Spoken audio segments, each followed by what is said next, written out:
Hey guys, welcome back to Yourwinegirl. So we are here on Tuesday morning and we are doing Tell It to Melanie Tuesday.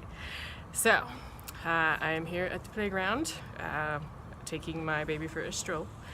And so on this Tell It to Melanie Tuesday, we are going to just talk about the latest comments that I have gotten on videos or photos, mainly on the videos. Just because it's Tell It to Melanie Tuesday, which really means anything goes. So for future weeks, you know, if you got something to say, I'll mention it on Tuesdays. Tell It to Melanie Tuesdays for moms, beer or wine drinkers, anything. So here we go with our first comment from Hillbilly Wine 101. It said on my Arboretum video, it said, "Where did you disappear to?" So on that video, that was probably one of my only videos while I was pregnant. So being a beer and wine person, I was very devoted to not drinking while I was pregnant, so that's why we didn't do a lot of videos. I mean, that's kind of, I guess, more of the obvious reason. So I was trying to do videos here every once in a while still, but they didn't quite make it up. So that's why you didn't see me for a little bit, guys. But I'm coming back. I'm back now, so we're doing videos as often as possible. And also from Hillbilly Wine 101, they asked, they said, "Welcome back." So it was it's nice to be welcomed back. And then on my video that we did in Arlington, at the brewery, we have a comment from Kitty Cat Caleb that says, "You should do some type of drinking challenge. That would be fun." Yes, I will try to do that. I think that would be fun. It will probably have to be a little bit longer, just because after about, let's say about 10 months of not drinking, my tolerance has gone way down. So for any of you moms out there, or for people who do not drink very often, yes, you know that after not drinking for a while, or if you're not a big drinker, about 1 or 2 ounces, you can pretty much feel it pretty darn quickly. So it'll have to be a little bit longer, Kitty Cat Caleb, for a drinking challenge, but I do like that idea. I really like that idea. Maybe at a brewery or at a winery we'll do a challenge and get a lot of people involved. So thank you for that comment. Let's see. I recently also had one on my Facebook video post of my Manic Mommy Monday from my friend Joy. She was saying that yes, a changing table would have been great, because she sometimes would change her baby in her lap and sometimes even in the car seat. And yes, changing tables are a necessity for moms. It doesn't matter if we're new or older.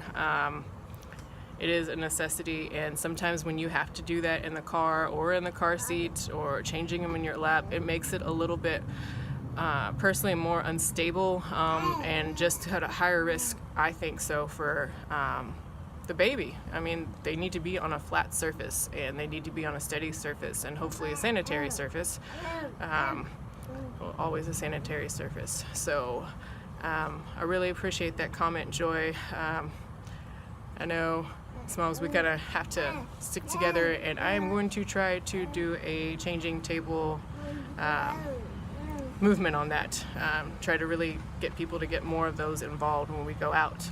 All right, and so we do have another comment on one of my Oktoberfest reviews from, looks like last year, that says, from Ronald Thoreau, I'm sorry if I mispronounced that. He said, "You're right about the pouring. Well, I liked all of these except for the Sierra Nevada."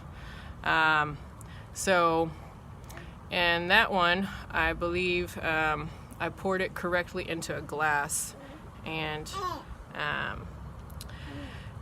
we did a review of 3 different Oktoberfests. We did the Sierra Nevada, the Sam Adams, and the Shiner Oktoberfest. So Sierra Nevada usually almost always wins, and I honestly, I love the Sierra Nevada Oktoberfest sometimes the most out of all of those. So I love that one too.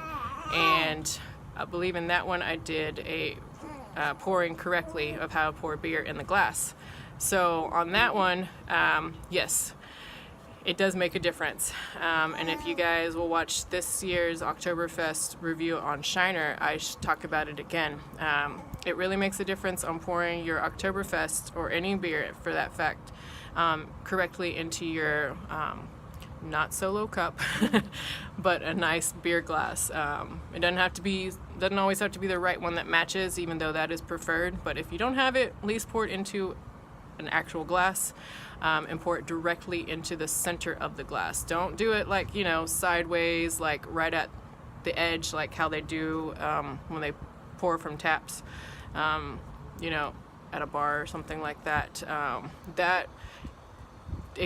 It helps it to where it doesn't give as much head, but it still doesn't open all the way completely. You pour it in the center of the glass because you want the carbonation to be released, which really helps you taste the actual beer of how it was supposed to be made. The brewmaster does these things specifically to make it to where when you pour it correctly, it'll taste exactly how he made it.